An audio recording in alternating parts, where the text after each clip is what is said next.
Jeff Copeland is the author of the new book, Love You Madly, Holly Woodlawn, A Walk on the Wild Side with Andy Warhol's most fabulous superstar. Jeff, welcome to the podcast. Well, thank you, Eric. I'm thrilled to be here. Congratulations on the book, Jeff. Thank you. What I'm curious to know, what did you like about it? Did it resonate with you at all? Yeah, I mean, just the honesty of it, getting into Holly's life. I was fascinated with the whole process of writing the book with her, the ups and downs, the challenges, and then when it became something of a personal relationship with her, it's a friendship that you had with her, the struggles that she went through. And you used to clean her floors, right? That was the thing. I cleaned her floor once. Once. But if I wasn't cleaning the floor, then I was cleaning the countertop. You just did everything for her, yeah. So I would go over there, and it bothered me that Holly lived like a pig. Yeah, and the sadness of that, here was this big star, and when you met her, things weren't going so well for her. And the decisions that she had to make ends meet, This is the side of fame that we don't get to read about often. So it just offered an insight to it. Bullshit side of it. Well, yeah, and plus your story coming from 40 miles west of St. Louis and then deciding, I'm going to go to Hollywood. That's where the book starts. There's a photo in the book with you and Dodie Goodman in 1981. And it reads, if you can't hang with the popular kids in school, then go hang with the Hollywood stars. They're more interesting. And that's just what you did. The opening chapter takes us back to your childhood days. You grew up in a small town, like I said, about 40 miles west of St. Louis. And this was a time when you were discovering who you were, your sexuality, and your place in the world. Talk about that. And there's a great story about your mom. She had a strong intuition that Hollywood was where you belonged, right? Right. Well, first of all, I should establish the reason why I wanted to set up who I was is because I felt it was important to establish the reason why, where I came from, what my career, I wanted to be a writer and what that meant to me, and why I would be so drawn to Holly Woodlawn in the first place. So the one thing I had in common with Holly is, we were both gay misfit kids. Okay. And I grew up in a redneck community and I didn't fit in. My father was the all-American good-looking jock, and I was the acne-ridden, ugly troll child. and when he wanted you to be a ball player. Absolutely. And I was lousy at it. And I basically grew up feeling like I was his biggest disappointment. And so what happened was, by the time I got into the 7th grade, life got really hard because I was picked on daily. I was the runt of the litter. Girls made fun of me, boys made fun of me. And I gravitated toward old movies. I just discovered, back in those days, in the 1970s, we only had a handful of TV channels, and old movies aired a lot on television. And so I discovered these rags to riches stories, on the Late Show, like Mildred Pierce with Joan Crawford. I just fell in love with Betty Davis and Barbara Stanwyck, Joan Crawford, and this idea that Hollywood was a place that I could escape to. I also, when I was about 14 years old, I discovered this. This is Rona Barrett's biography. It's called Miss Rona. And my mother had brought this home from the library. I actually just got this on eBay the other day. Wow. But anyway, Rona Barrett was this bullied little girl living in New York City. She was born with she had to wear a brace on one of her legs. I can't remember why, but the kids were very mean to her. And she writes about it. And I remember reading this when I was in 8th grade. What she did was she got involved with working for, I think it was Eddie Fisher's fan club. And that led her to becoming a journalist. And long story short, Rona Barrett went from being an ugly troll child, right, who was made fun of and beaten up, to being the queen of Hollywood who was on TV daily, and she was gorgeous. And what she had done is she basically got herself a lucrative career. She had plastic surgery, she changed her body, and she corrected all the wrongs and made them right. And I thought, fuck, I'm doing the same thing. Yeah. If she can do it, I'm doing it. And I went to my mother and I said, Mom, I read this book when I was in eighth grade. I think it was probably about ninth grade, 10th grade when I said I wanted to be an entertainment reporter. And my mother said, well, why don't you just, why wait? Why don't you just do it now? And I was like, what are you talking about? And she said, well, Carol Channing's coming to town. Carol Channing was a huge Broadway star, and she was always on television when I was a kid. And she said, Carol Channing is coming to town. She's going to stay at the Chase Park Plaza. That's where all the movie stars stay. Just go down there and interview her. Like I could do that. Yes. And I thought, what is she talking about? And my mother was very creative and very clever. And the thing about my mom is while everyone else thought I was this horrible little train wreck, she thought I was a little star, a little diamond in the rough. And so she was a floral designer, and I remember her thinking, there's got to be a way we can get to Carol Channing. And her idea was we were going to take a little soda bottle and put some flowers in it. And she said, you're going to give Carol Channing flowers in a soda bottle. We're going to have it delivered to the Chase Park Plaza, and she's going to think this is so cute. She's going to want to talk to you. And it worked. Wow. It paved the way to Carol Channing. Unfortunately, Carol Channing had a good friend named Gower Champion. He died. And so I didn't get my interview with her because she had to leave town. But what happened was I got interviews with, Pearl Bailey and Cloris Leachman, Bob Hope, all these, incredible people who a lot of them were, Cloris Leachman, she was an Academy Award winning actress. Joshua Logan, he was a huge Broadway playwright and director and did huge movies with Marilyn Monroe. What about Phyllis Diller? The story in the book about Phyllis Diller. Refused. Page 23. Phyllis Diller refused my request for an interview, so I ambushed her at a local book signing. Yeah, I was very fortunate because there was a publicist at this little theater called the Westport Playhouse.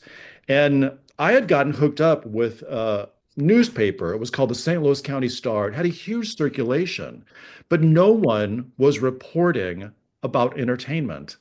And so I tapped into that niche, and he started hooking me up with all these famous people. Phyllis Diller was coming to his playhouse. He asked her, hey, I got this kid who wants to interview. And she just flat out and said, no, I'm not doing interviews. I'm here for 2 days. I'm going to do my show, promote my book. That's it. And I thought, well, if she's going to promote a book and she's doing a book signing, I'm going to go to that bookstore. I'm going to stake her out. And I'm going to ask her at least one question. Because the deal was when you got to the book signing, you wait in line, you were given a piece of paper.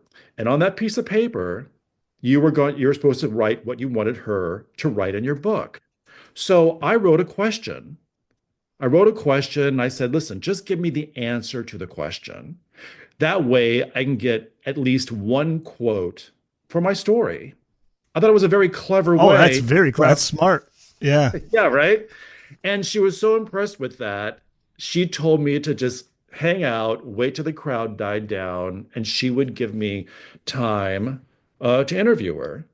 So I did, but I wasn't prepared to interview her. I didn't have my tape recorder. I didn't have a notebook. I didn't have anything.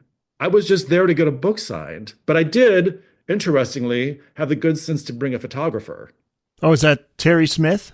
Yeah. Terry Smith was another high school kid, and he came and he shot all these pictures of me, of Phyllis Diller. Well, I think I was 18 years old. I was such a novice. I didn't really know how to phrase questions. And I asked her, I prefaced the question with, at your age. Whoops. And she had a fit. She had such a meltdown. I thought it was the most horrible thing I'd ever experienced. Because by this time, during my interview, there was a huge crowd of people that had gathered Oh, around to so watch it. everybody hears this and sees this. Oh yeah. I mean, there was like people standing outside the bookstore looking in the window. There were people gathered around in the bookstore. It seemed like there were like 75 people all just gathered around listening. And she read me, I mean, she just read me to filth. And I just thought, oh, this is so This is humiliating. the last ever interview I'm ever going to It's do. awful. And I thought, you know what? I remember thinking this. You're just going to let her blow off her steam. You're going to let that old windbag go on her rant, and you're going to just sit here and wait her out. And I did. And so she, I mean, she went on her tirade, and I wouldn't move. I apologized, of course, but I just waited until I could ask the next question. See, And all the then things you're saying, they're all the qualities of a great reporter. Right? Being creative, finding some way, somehow to get a question in, somehow to get into a venue where that famous person's going to be. And then in that instance, I don't know. I think I might have just took off. But you had that presence of mind to just stay here. Just wait. I just remember thinking, this will be over soon enough. Just hang, just let her blow it off Yeah. and go on to the next question and act like it never happened. Did you ever run into her again after that? No, I Okay. never. I wondered if, hey, I remember you. I never did. I never wanted to. Yeah. Actually, So once was enough. anyway, I kind of sidetracked you, but you were talking about all these famous people coming through the area. You get to interview them. I And get to then interview them, yeah. all along, your mom knows at this point you want to go to Hollywood, and your dad Well, too. my mother, they knew I wanted to be an entertainment reporter. I wanted to, work either on television or magazines. I was trying to figure it out. Well, what happened was I interviewed Joshua Logan, and we're having lunch. This is amazing. I still, having lunch with this Broadway legend, and he's yapping on about all the fun he'd had with Marilyn Monroe making Bus Stop and how wonderful it was to meet Greta Garbo and all this, and I was just, it was that moment during that lunch when I thought, fuck, I don't want to just report on these people. I want to be in there. I want to be part of this world. So that I was always interested in writing. And so I thought, well, I'll just be a playwright. And so basically, I was inspired to go to Webster University and study television production. I was trying to figure everything out. I didn't know. I mean, I thought I wanted to be a playwright, then I thought I wanted to be a TV producer, then I thought, well, I'll write sitcoms. I was just trying to figure it out because I didn't know what any of this really was like because I had no point of reference. I just saw what I saw. I knew what I saw on television, and it all looked like fun. But somewhere around 1984, 85 is when your mom has this intuition like, you belong in Hollywood. Like, you got to go. Oh yeah, oh yeah. So Right? I think you're talking about the time I was she had this crazy epiphany Right. one night while watching the Johnny Carson show, Yes. Tonight Show. That was in the 70s. It Yeah, was in the 70s. Okay. that was like probably 1978, 79 around there. And she said, "You're going to go to Hollywood." Pretty wild. I got to give your dad credit too, because he was old school.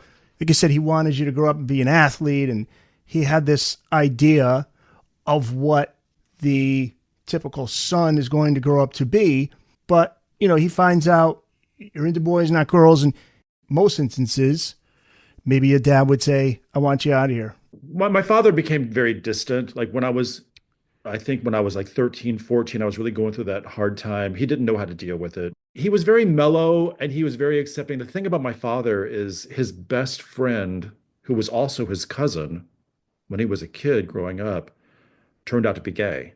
Mm, So he, I mean, he had a really good gay friend that he never talked about. I mean, we knew him, but we we never talked about right. the fact that he was gay and that he had a male partner. Yeah, we knew about it. It was just there. I would just think that in a lot of situations, these poor kids growing up, they find out that they're gay and they get thrown out of the house. Or Well, that's what happened to Holly, basically. I right. mean, she had this, I didn't have that. So yeah, my father was pretty easygoing. Yeah. Holly's father exploded, and Holly was sent to a place called Youth Hall for troubled kids. Yeah. But thankfully, I didn't experience that. My father was a very compassionate, good guy. And let's get now to when you meet Holly. You head off for Hollywood, and this would be 1985 when you go to Hollywood, right? Right. I went to Yeah. Hollywood. And you're about 270 miles away from Los Angeles. The hot engine light goes off on your Plymouth Volare. It's a handsome kid in high school who you only knew briefly who would help you avoid being stranded. Explain. Yes. Yeah, that's this is kind of interesting how that there I am in the desert. I'm pretty fucked because the car is overheating. And but when I was a junior in high school, there was this really good-looking kid named his name was Bruce. And Bruce was about a year older than I was. And we met because we didn't meet in school. We never became friends in school, but we wound up working at the same hardware store together. And that hardware store was about 20 miles away from where we lived. So we would carpool. And he drove this old jalopy station wagon that didn't have hubcaps. I mean, it was just a wreck. And it was always overheating. And I remember him, we're driving down the freeway, the car starts to overheat, and he turned the heater on. And I'm like, well, what are you doing that for? And he said, because it was summer. And he said, well, because if you turn the heater on, it keeps the engine cool. And I really didn't understand how why, the dynamics there that make that work, but I never forgot that trick. And so flash forward, what, like 6 years later, I'm on my way to Hollywood and I remember him and I turned the heater on and I drove through the Mojave Desert with the heater blasting, and it was horrible. But you made it. You made it. I made it. I remember having sweat just pouring down my face, in my Yeah. eyes. My underwear was wet. I mean, everything was wet because I was sweating profusely. But you I made did it. make it. Yeah. Yeah. Yeah. Yeah. And you get there. This is the year 1985. And you grew up watching the black and white films, as you said, and the image of Hollywood, the glitz, the glamour, the place where dreams come true. But that wasn't the Hollywood you experienced when you arrived. Author Simon Doonan wrote the foreword to this book, and he said, quote, "Our Hollywood, mine and Jeff's, was not a hooray for Hollywood Hollywood." It sounds more like a horror film than a dream come true film. Can you describe what Hollywood was like when you arrived at that time? Yeah, I don't know what the hell I was thinking. My idea of Hollywood was a Busby Berkeley musical. Okay.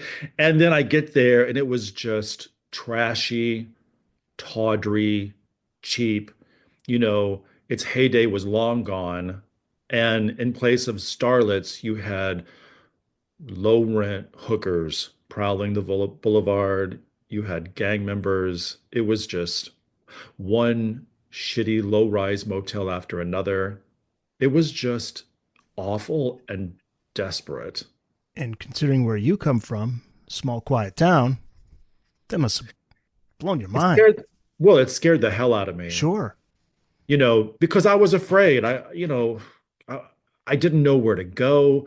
I'd spent all this energy trying to get to Hollywood, but I never figured, I didn't put any energy as to where I would go. And this is before the internet. I just figured, well, it would all work out. I'd get to Hollywood. I had $1,200 on me. I'd rent an apartment and then I'd get a job. Simple. What I wasn't prepared for is no one would rent an apartment to me because I didn't have a credit rating. I didn't have a bank account. I didn't have a California ID.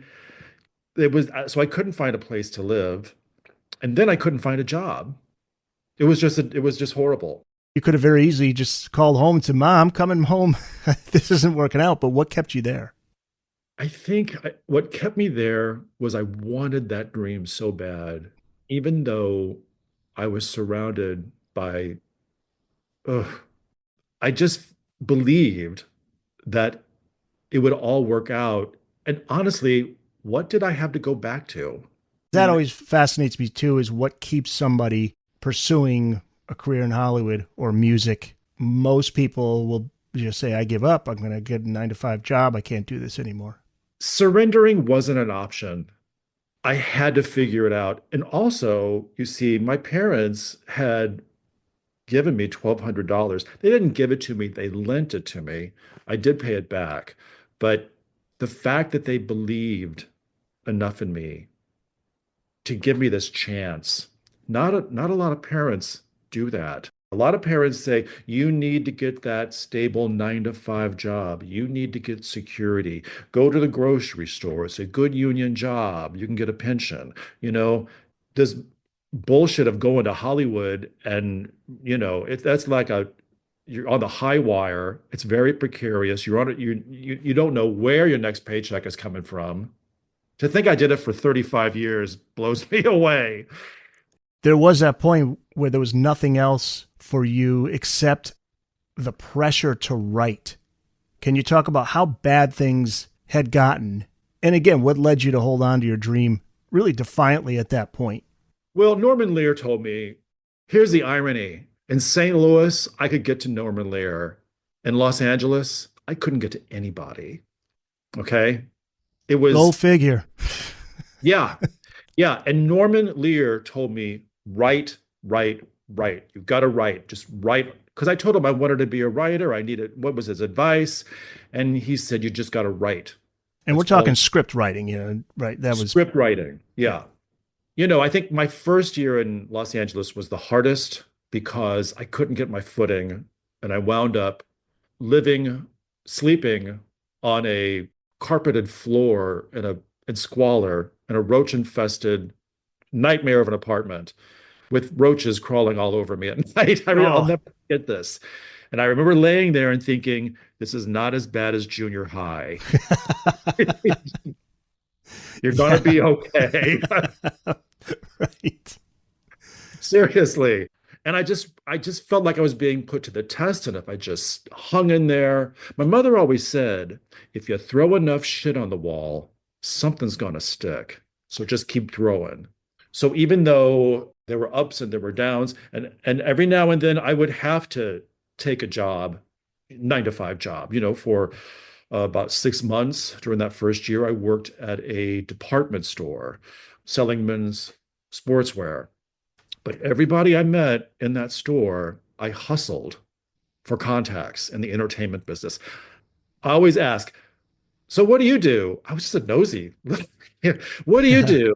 And I was always finding someone who was a producer. Oh, I produced this. I'm like, and I was like, oh, I wanted, I was always jonesing for a connection. I tried to do it in a polite way, but what happened was I would either get attitude. There was one person, this one middle-aged guy, who gave me his business card, had a big Warner Brothers logo on it. And I was so excited. And he said, we should talk about you being a writer. I've got a film project that is in development. You might be good for it. So I was thrilled, right? And we went out to lunch. And here I think I've made a great connection. We go out to have lunch. I'm in the middle of telling him about, the script I'm working on. And his next question is, so how big is your dick? Oh my God. Jeez. Welcome to Hollywood, right? Welcome to Hollywood. Woo. Yeah. And it was awful. And I was constantly fighting, I was always being objectified. I could never figure out how to get a mentor. Things have, I would say, improved in that sense because that's the way it was. That is that dark side of Hollywood. The It was stories that you horrible. hear, the Weinstein, Harvey Weinsteins, and that's a very sad thing. I mean, I remember working with a casting director who would call in beautiful, beautiful men. And the only reason, right, was just to Check them out. There Yeah. was no art. Like Judy Garland, you hear stories about what she went through. Yeah. It's just horrible. But you know what? What's really weird is, when I was a 17-year-old kid and I had this guy's name at the Westport Playhouse, Ned Boder, and he was the publicist. He was a good guy. He was just a real great guy. And never, I mean, he was a straight guy, but he never ever made me feel like a piece of shit, like a piece of meat. So when I was in the Midwest and I had access to all these people, then I go to Hollywood and it's just, oh my God, I got in that trench and I just groveled for years trying to Yeah. and worked and worked and worked and I worked so hard and could never make anything happen. It was a while for you. Yeah. Then Holly Woodlawn enters the story. I'm sure by this point you knew the Lou Reed song. Did you know she was subject of the lyric, the opening verse of that? I should be embarrassed to say that, but I didn't even know who Lou Reed was. Wow. Okay. I didn't know what an Andy Warhol superstar was. Wow. No Lou Reed. I was just ignorant about that genre of music. Because I grew up, I was in the, 1978 when I came out, when I was coming of age, right? That was disco. I knew Donna Summer. I knew the Bee Gees. And I got sucked into that because of Studio 54. I never went to Studio 54, but I fantasized about being part of that very glamorous scene. And Lou Reed wasn't that. No. No, Donna Summer was that. So I was like total disco. Yeah. Yeah. Lou Reed was avant garde New York City rock. I totally love Lou Reed now, Yep. but when he first came out, I wasn't aware of him. And So when you Holly, met, so you met her, then you didn't even know about the Andy Warhol connection at that point. I didn't know You, Andy Warhol made movies. okay. So you just saw this person. We get to this part of the book where, yeah, you eventually meet her, but actually kind of back up a little bit, right? Because the story begins with a phone call from your friend, Beverly, known as the lovely Right. Carol. And Yeah. I think Yeah. that's where all this starts. Yeah, so Beverly was this beloved West Hollywood comedian. This is during the time when AIDS is starting to kick up. A lot of darkness. And Beverly was hilarious, and she brought a lot of light to that community in a very hard, dark time. And I was working. We were in the middle of a writer's strike. Hollywood had closed down. I had gone over to a major PR firm to work as a secretary because I could type. And I had hoped that perhaps it would lead to a publicist position because I'd been toiling in the production assistant trenches for 3 years. That was going nowhere. And I thought, well, maybe I'll be an entertainment publicist. So Beverly calls me up. She's working an event that night and she needs someone to run a camera for her. Could I come out to Santa Monica and do it? And I said, well, sure, I'll do that. So I run out to the swanky party with all these entertainment folks. While I'm there, I get distracted by this strange enigma. I couldn't figure out if this person was a man or a woman. It was just a very unusual person, uh, Androgynous. very androgynous. You see, because Holly had plucked her eyebrows so much, they were very pencil thin. Men don't have pencil thin eyebrows usually, So I was like, was this it was just very strange. And I was fixated on it. Okay. I was like, wow, what is going on here? Beverly and I had a mutual friend. His name was Tom Bate. He was standing next to me and I turned to him and I said, Tom, who is that person over there? And he said, oh, that's Holly Woodlawn. She's an Andy Warhol superstar. And he kind of scoffed, you know. And I'm like, Holly Woodlawn. We never met that night, but she stayed in my brain. She saw you looking at her at one point. Yes, our eyes met and she smiled at me and it kind of freaked me out and I turned away. You know how your eyes just dart away because I Yeah. caught you staring. I'm not sure how the evening ended, but I never met Holly. But unusually, strangely, Holly Woodlawn stayed on my mind. And then the next night, I went to West Hollywood to the video store, and there was this little gossip rag that came out weekly. It was called the Hollywood Kids, and Holly Woodlawn was on the cover. Now, Holly Woodlawn on the cover was so beautiful and so different from the Holly Woodlawn I saw at the party. And so I cracked open this little gossip rag and I read this interview with Holly, and it talked all about her history with Andy Warhol and Lou Reed and how she was almost nominated for an Academy Award. And I was fascinated because by this time, was looking to make my own little independent film. I'd been working at the PR firm for a year. I realized I wasn't going to get a publicist opportunity. They didn't think I could write. The boss just flat out said it. You can't write, you can't be a publicist. But the point is, I wanted to write. And a friend of mine who was a filmmaker had gotten some success off a script that I had written and he made. But all the glory was going to him because he was the director. I wasn't getting anything. So I thought, okay, you got to be a filmmaker. That's the only way you can make anything of yourself in this city. So I was looking for a star, and I wanted someone who would get me a lot of publicity. That's when I thought, Holly Woodlawn. You could write a movie for Holly Woodlawn and reignite her career and launch yours at the same time. So that's how the ball got Yeah. rolling. Got lit the fire inside of you. Yeah, and I Yeah. got excited. Yeah, right, right. The Dark Side of Morning. That's That's what it was. Yeah, I wrote the script. Now, basically, what I did was I looked Holly up. Well, I didn't have a phone book. In those days, you called information. I think the number was 411, and yeah. the operator would come on the line and you'd say, hey, do you have a number for Holly Woodlawn? And the operator would dig around, and surprisingly, she said, yeah. And she gave me Wow. Holly's number. So I called Holly up. I asked her out to dinner, and all I had was a title. Basically, that was a recycled title from a previous drama I'd written. And so I took her out to dinner and I said, listen, I got this great movie I'm working on. I'm a producer and a writer, and you're going to have a starring role. And I basically coerced her into agreeing to be in this movie. Yeah, and at that time she's in her early 40s, 42. around there. 42. Did she know Lou Reed? Did she ever Okay. talk to you about that? Did she ever say, "Yeah, here's how I wound up in the song"?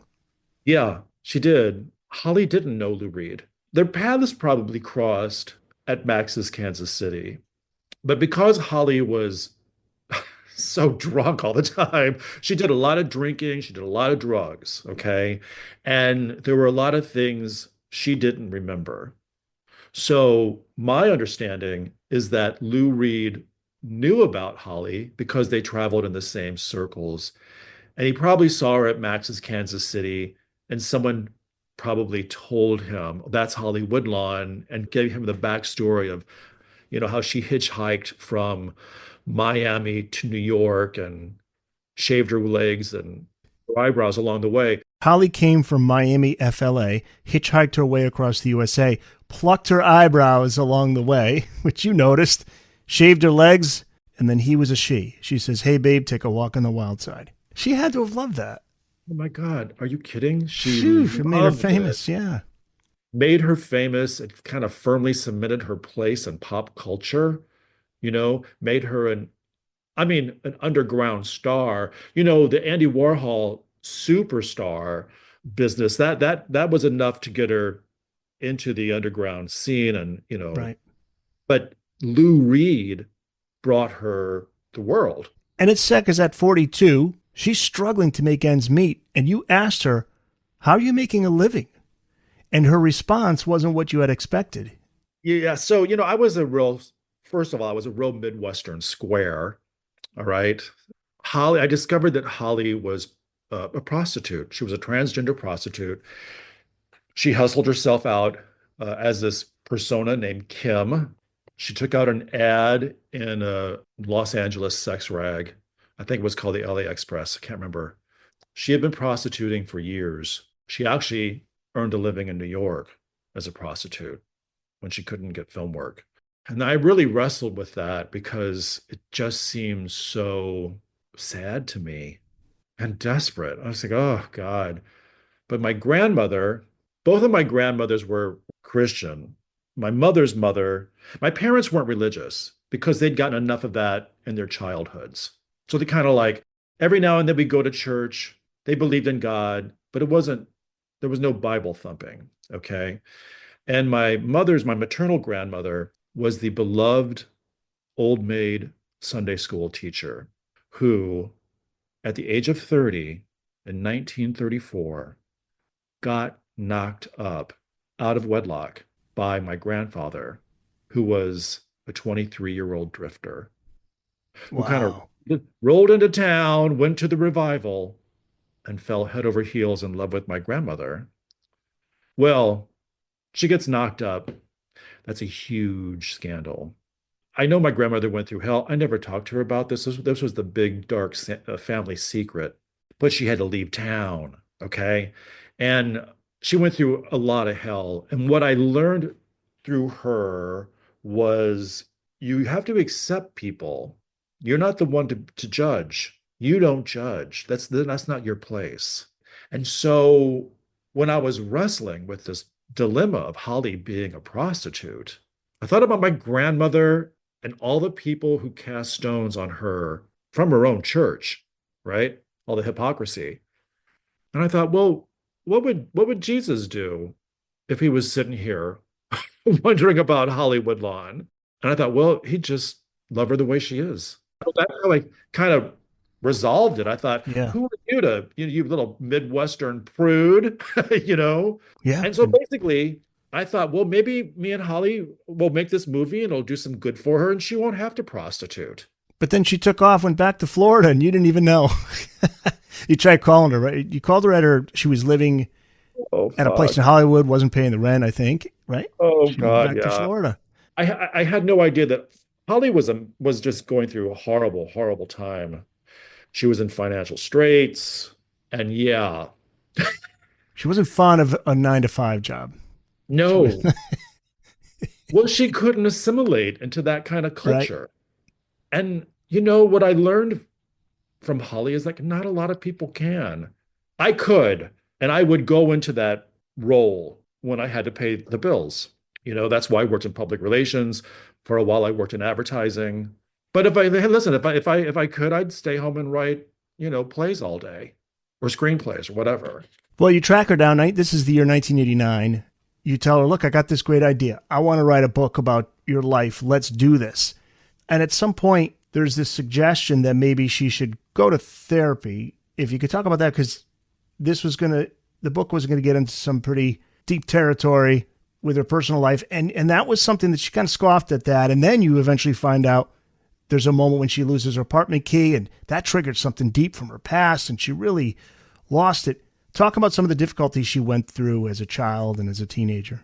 Well, when we first came together and we're having our very first meeting in the literary agent's office, I wasn't even I wasn't even associated with this project yet as a writer. I was just the person who was bringing Holly in.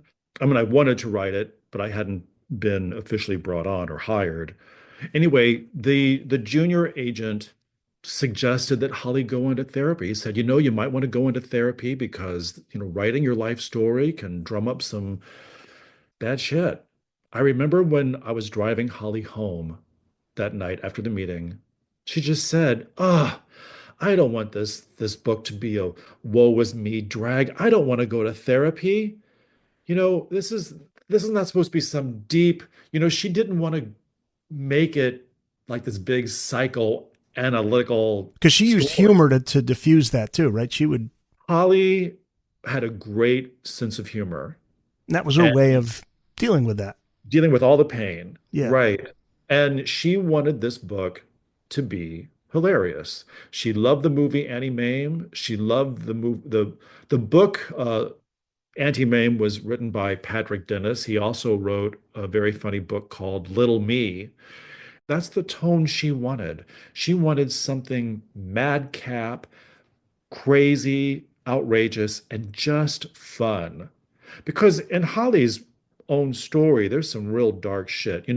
She runs away from home like around the age of 15, hits the street of Times Square, and has to prostitute herself as a child prostitute to live. That's every parent's nightmare. That's And horrible. what was the connection to when she lost the key? That triggered something. I'd come home for lunch And I found Holly standing outside her apartment door. We lived next door to each other by this time. And she was just like despondent. And I remember I just went up to her. I said, "What's going on?" And she said, "I can't get into my apartment. I've lost my key." And I'm like, "What?"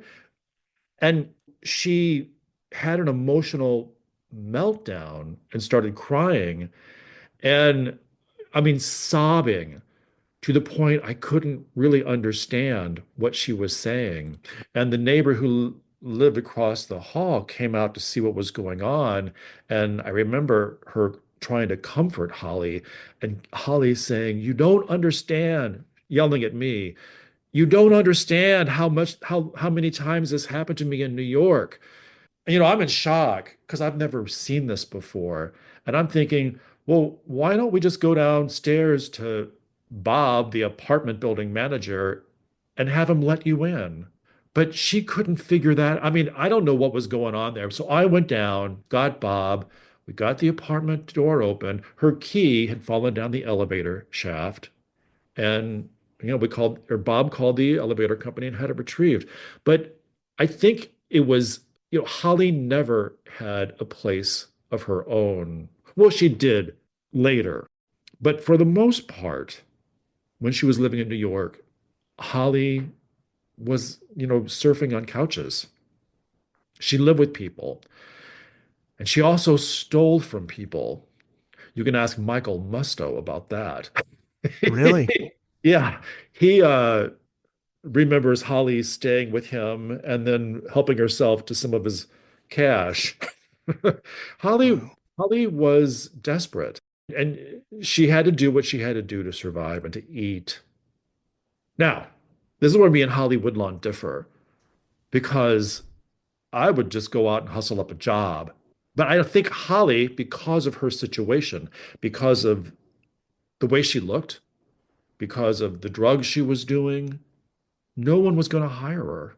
You know what I mean? I mean, we're talking the early 70s when she was, or late 60s, early 70s when she looked pretty haggard.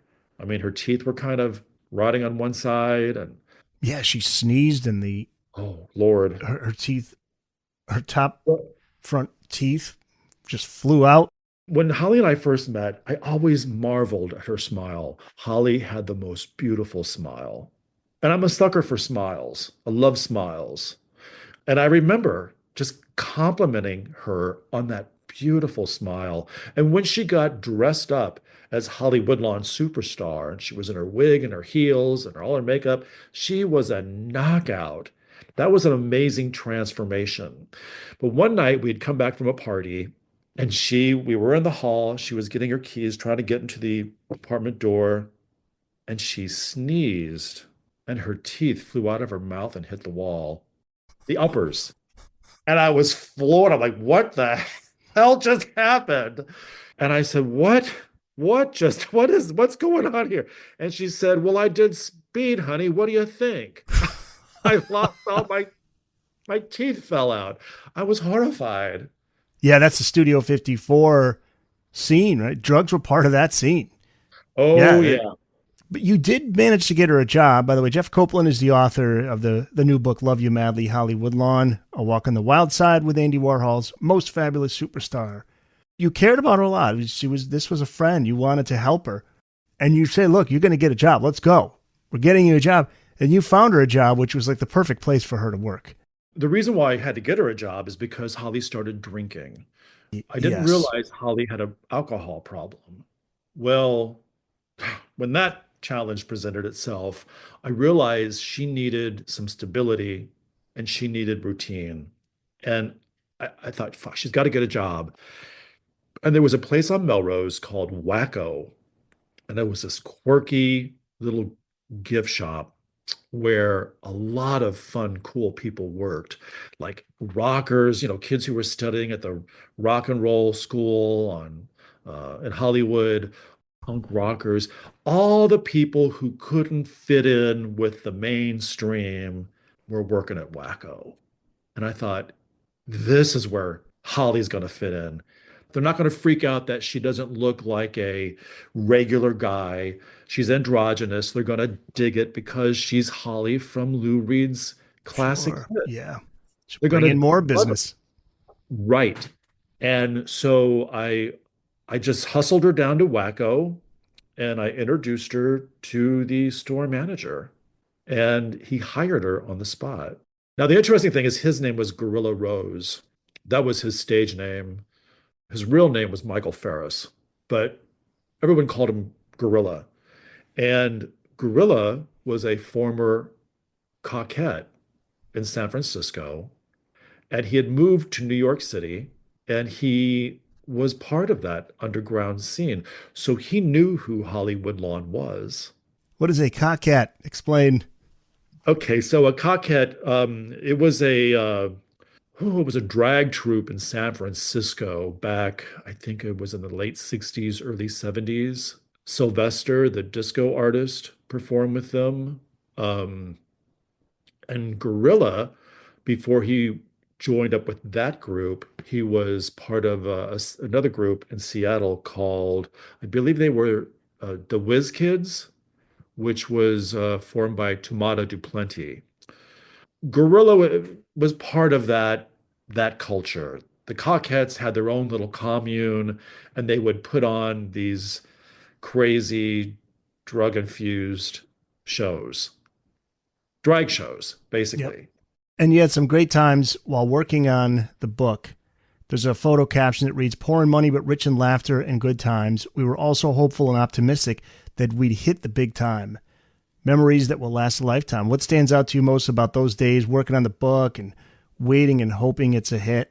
The best time was after we got the book contract with St. Martin's Press, because you have a book contract, you know that in a year this book is coming out. I mean, I had the pressure to write it. I had never written a book before, and we were contracted to turn in, 400 pages. So that was a huge responsibility. But having that was security. I still had to work. Holly still had to work, but we had so much fun. We would our favorite place to eat was there was Ruffalo's Pizza Parlor in Hollywood. We were always going there, hanging out. We were always hanging out at the French Quarter restaurant. And then when word got out that Holly was in town working on her book, we started getting these wonderful party invitations. And some of the best were thrown by Allie Willis, who was a major songwriter, composer. She did Boogie Wonderland was one of Yeah. her hits. She did songs for the Beverly Hills Cop soundtrack, Turn It Up, Patti LaBelle. Oh, I mean, yeah. Allie Willis was a major force in the music world. And so we would go to her house over in North Hollywood. She'd be having these parties, and all these incredible celebrities would be there, like just huge. You know, Yeah. How many famous rockers were there? I know they were. They had to be rock stars there because she was in the music industry. I know Mark Mothersbaugh from Devo would have been there Yep. because she worked with him. But, I look back at it and it's such a blur Yeah.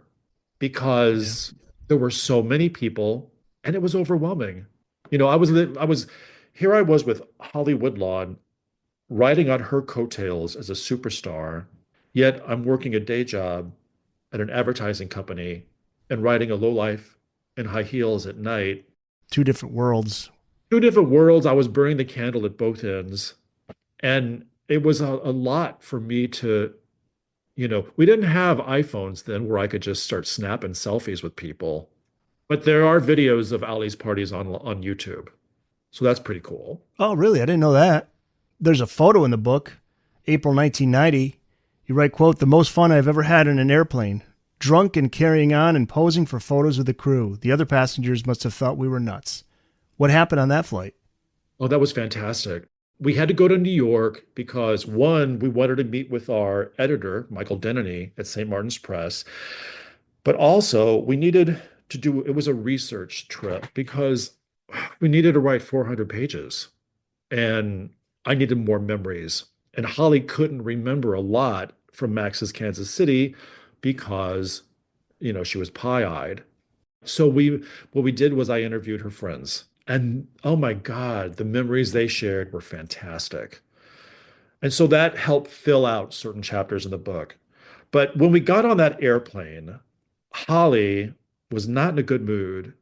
We had to get up extra early in the morning. She was just kind of pissed off and grumpy.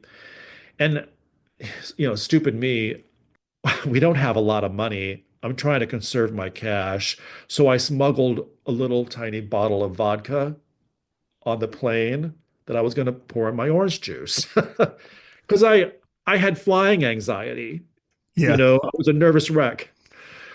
So the stewardess saw me spiking my orange juice, and she got real stern, and she said, you can get arrested for that. And so she confiscated it.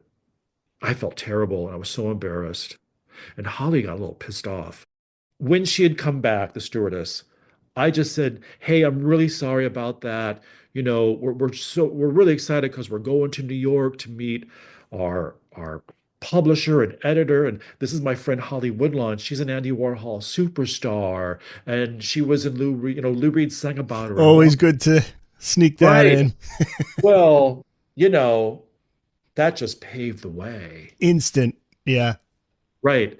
And so suddenly, the stewardesses, once word got out that Holly was this underground celebrity from New York associated with Andy Warhol, Lou Reed, well, they just started bringing bottles of Chardonnay. And Finished Holly one, must have loved the attention. That she must have loved been it, loving that. loved it.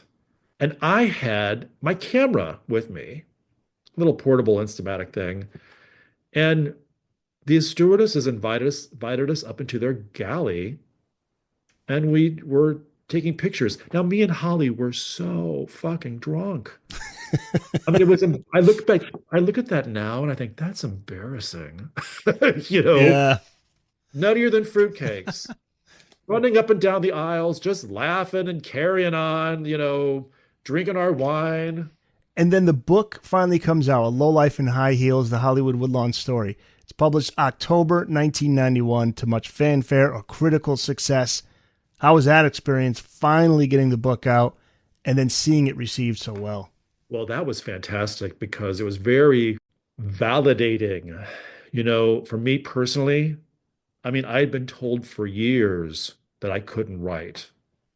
You're not going to write for this show. You're just going to get coffee. You can't be a publicist. You're not a good enough writer. You know, and my thing was, I don't give two fucks if I'm a good writer or not. The point is, I want to write and I'm going to write. you know, and I knew that I was good with dialogue. I had a knack for it. So to have that book come out and to have it be received so well, and we would get fan letters. We got some good reviews. We got one horrible review from a reviewer who actually singled me out, just ripped me to shreds. Dealing with criticism is just one of those, going to have to deal with it eventually, right? I actually kept that review, and I think you have to really grow from it, and you have to, I took it very seriously. I was very hurt because it was personal, but A Low Life in High Heels was written so quickly. There wasn't really time for a lot of rewriting. I did the best I could, right? Point is, it was a hilarious book. It made a lot of people laugh during a very grim time. And it made Holly happy and it put her back in the limelight. Sure. So I achieved what I wanted to achieve. And then when I'll tell you what really got attention was, I don't want to talk too much about this, but when Liz Smith wrote that Madonna was going to attach herself to the front Right. that was Right. that's when it went around the world. Life-changing big, right? But Right. so you waited for something to happen, then you waited and you waited. What happened? Because you work so hard on the book. You're there by Holly's side through it all. And like I said, you scrubbed her kitchen floor for God's sake. What happened? The big surprise for me was we had worked so hard to get to a certain place. And it seemed like once we got to the top of the mountain, our the greatest success we could have achieved just suddenly turned on a dime, spiraled out of control, and turned into a catastrophic disaster. I mean, it was horrible. I was thrown under the bus, and Holly just spiraled out of control. And it was horrific, and it was just awful. My big frustration was I was the one who was there cleaning up Holly's shit, making sure she was sober, hauling her around, making sure that Holly needed a firm hand to keep her on the straight and narrow. She didn't need a drinking buddy. She needed someone who would just anchor her. But I think what really went wrong is the glory of success, right? Suddenly, her fame as an Andy Warhol superstar has been reignited, and you've got the most famous woman in the world putting you in a music video. Well, let me just clarify. It wasn't Oh, that's Madonna. right. Yeah, yeah. That was Madonna's. Which song was which video? Deeper and Deeper. Right, Deeper and Deeper. She's Yeah. in that video. Holly's in there. Yep. But you know what? At the end of the day, is that going to pay the rent? Is that going to pay your health insurance? Is that going to put food on the table? I mean, how long is that going to last? That glimmer of fame. And I think what was really upsetting was there were a lot of Teresa Conboy, who's a good friend of mine, and she worked as Holly's publicist and then eventually Holly's manager. I remember Teresa Conboy saying that one of the other Andy Warhol superstars said, "You can't expect Holly to get a job. You can't expect Holly to work." My attitude is, why the fuck not? What do you mean Holly can't work? This is what keeps Holly sober. A job, responsibility, a sense of purpose, right? She's got to have a sense of purpose. I think Wacko was really good for her because it gave her, she was surrounded by these young kids so full of hope, so full of excitement because they're embarking on their careers and their dreams, right? That was very influential on Holly. But when that all went away, and she's surrounded by people who just want to party and just want to be photographed for magazines, right? That's what, let's call them the Studio 54 crowd. Okay. What is that going to lead to? You were a real friend, like legitimate friend. I was the one who was there with her. I was there for her. I had her back. And I think she once, needed someone like you to protect her from some of the sharks in the water that were surrounding her. well, that's exactly right. But you see, what happened was Holly, you know what? She rejected me. Suddenly I was just too much of a pain in the ass. I was too regimented. I was too square. I was, They got to her, I think. yes. It was Kind of going unfortunate. back into the old lifestyle and says, I'm good. I'm good on my own. Right. She fell back into her old routine of living with other people, not living on her own. Some of the people, unfortunately, weren't good influences. They were bad influences. They were alcoholics who should have been in treatment. It just got worse and worse and worse. The film project that had Madonna as part of it, she was going to profit greatly from it. And she really didn't say, hey, look, Jeff's got to get his part in this too, because we're Well, a that team. was the problem because, I went into this deal. I had a very specific deal. I'm going into this project not being paid and no guarantee it's going to get sold. It's all on spec. So I'm going to use that to my advantage. If I'm given this much up front, then I want so much in return. And basically, no one wanted to honor my original deal. You wanted to write the script.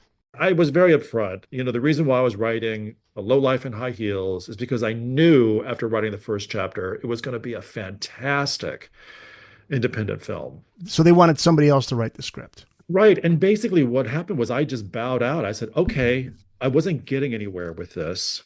And it was a good chunk of money coming from Columbia Pictures. So I just let go. With Holly, that created a divide between the two of you. Actually, that did well, because I loved her. I loved Holly so much, and I was hurt, but I missed Holly. You know what I mean? I probably had some codependent bullshit going on. Hmm. I still wanted her to be a friend. That's how I Yeah. got coerced into doing that gay pride parade with Michael Greer. That was a fiasco. But People are probably curious to what became of that project with Madonna. well, you know what? Something terrible happened. There was this whole it wasn't just one disaster, it was a series of disasters, okay, that just, kept happening. But basically, what happened was something happened internally, okay, with the production company, and the deal blew up. It wasn't my fault. It wasn't Holly's fault. It really, I don't think it was anybody's fault. Shit like that happens. Projects go into what's called turnaround, and it just fell apart. But by this time, because I think it took about a year to even get the contracts, it just took forever. Holly was frustrated. Holly needed money because Holly wasn't working a job. It went to another production company for a while. I mean, it was just like such a can of worms. There was a deal with some really good producers. They had done Natural Born Killers. They were really hot and they wanted to do the project. And so we got involved with a director named Rose Trochet. She had just made a big hit at Sundance with a film called Go Fish. So Rose came on board and we actually did do a screenplay adaptation. That just pissed Holly off. I mean, it was Yeah. such a mess. It's like, you know, and then it went into more drama, and it was just, Well, you were even willing to collaborate with another writer, oh yeah, absolutely. but they I mean, I wouldn't. wasn't, I wasn't an egomaniac here. I didn't want to, I just wanted to get in the Writers Guild. I wanted to launch my Right. career, you know? And essentially what happened was it didn't launch my career. And at the age of 30, after spending all this time and all this energy, all this bullshit, and to trying to get this, book made, turned into a movie, I was broke. Because even if you wrote, like you say here, let me write the first draft, I can at least get into the Writers Guild. That's all I wanted. You Yeah. know. I would have settled for that. And I'll tell you what was just heart-wrenching for me is to see everything we had worked to achieve, including her stability and her sobriety. All of it just went to hell in a handbasket. And, to hear that Holly was broke and struggling and scrounging for cigarette butts in the trash, or, it was just horrible. She wound up living with Teresa Conboy, and she really Teresa did the best she could, and Holly just shit all over her. I mean, Holly Yeah. went into a downward spiral that put us all through the ringer. But I never stopped caring about her. It's funny, it was such a magical time when we were living at Las Palmas and working on that book. I loved that time we had. It was golden. And I wrote Love You Madly, Holly Woodlawn, not because well, I mean, I wanted to celebrate Holly and pay tribute to her, but I wanted a record of all those wonderful memories. Because if I go down the fucking Alzheimer's rabbit hole like my father, I can read this book over and over and over again. And I might not even know who these people are, but I can laugh because the book's pretty funny. Oh yeah, there's some great stories. It would have been interesting. I mean, I guess Madonna was going to play Holly's role.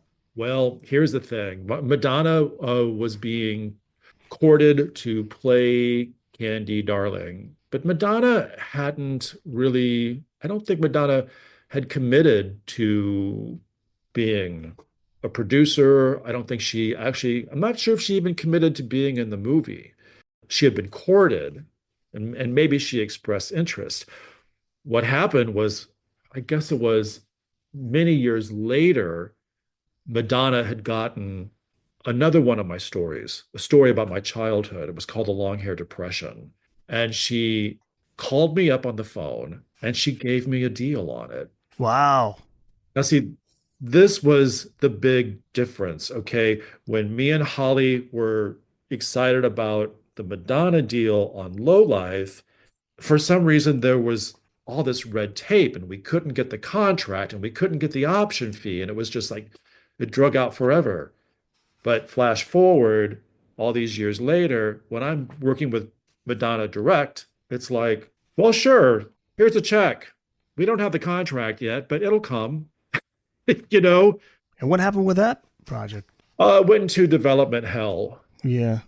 That happens a lot, huh? Yeah, projects The get movies that developed. we see when we go to the movie theater, there's a long history behind from when it starts to when we finally see it up on the big screen, huh? Right. Yeah. I wrote a lot of screenplays that all fell into development hell. And when I had to come back and look after my parents, I decided that I wanted to take all those screenplays and I wanted to novelize them and turn them into books. But the first thing I wanted to do before I did that was I wanted to write the book about my experience with Holly Woodlawn. For me, it was taking a really shitty situation and turning it into something positive.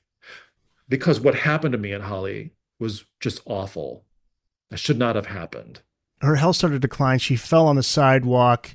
That caused nerve damage and impaired her ability to walk. Her drinking, many years of drinking, took its toll. But you did have the chance to see her one last time in 2015. You heard she wasn't going to be around much longer. So if you want to see her, you better do it now. And you did. Talk about that. So Teresa Conboy and I went to see Holly in her nursing home, which her friends had gotten for her. She was happy to see us. And we walked in and she said, "Darlings, I've got cancer." You know, and I mean, she was hilarious. And it's because it was a heartbreaking situation.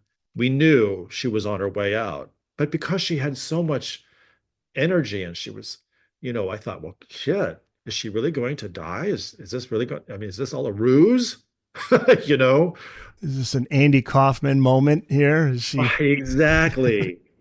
And then I went and saw her again the last time I saw her, and we spent some time together. But it was very hard for me to see Holly in a debilitated state because I felt that it was so sad and that it didn't have to be this way. See, some people just accepted Holly's drinking. I couldn't, that to me was unacceptable. If I was with Holly, I would have made sure she got in for treatment. I would have done something to curtail this. I wouldn't have enabled it. And that was the Yeah, difference. that's the big thing. There's so many enablers. But here's the thing, Holly ran away from home when she was a kid.